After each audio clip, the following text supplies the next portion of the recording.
ഈ കഴിഞ്ഞ കുറേ നാളുകളായി നടക്കുന്ന എല്ലാ ബൈ ഇലക്ഷനിലും നമ്മൾ ജയിച്ചുകൊണ്ടിരിക്കുകയാണ്.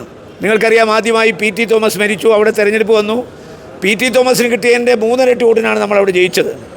അത് കഴിഞ്ഞ് ശ്രീ ഉമ്മൻചാണ്ടിയുടെ മരണവുമായി ബന്ധപ്പെട്ട് ഉമ്മൻചാണ്ടിക്ക് പോലും ജീവിതത്തിൽ കിട്ടാത്ത ഭൂരിപക്ഷമാണ് ചാണ്ടി ഉമ്മൻ അവിടെ കിട്ടിയത്. പിന്നെ മൂന്നാമത് ഷാഫി പറമ്പൻ പാർലമെൻറ്റ് അംഗമായി വടകരയിൽ മത്സരിച്ച് ജയിച്ച പശ്ചാത്തലത്തിൽ അവിടെ ഒരു വന്നു, അവിടെയും നമ്മൾ വൻപിച്ച ഭൂരിപക്ഷത്തോടു കൂടിയാണ് രാഹുൽ മാങ്കൂട്ടത്തിനെ തിരഞ്ഞെടുത്തത്.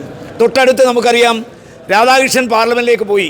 കഴിഞ്ഞ തെരഞ്ഞെടുപ്പിൽ അദ്ദേഹത്തിന് കിട്ടിയിരിക്കുന്ന ഭൂരിപക്ഷം കുറച്ച് 5000 വോട്ടായി കൊണ്ടുവരാൻ നമുക്ക് കഴിഞ്ഞു. അപ്പോൾ കേരളത്തിലെ ജനങ്ങൾ ഇടതുപക്ഷ ജനാധിപത്യ മുന്നണിയെ താഴെ ഇറക്കാൻ ആകാംക്ഷയോടുകൂടി കാത്തിരിക്കുകയാണ്.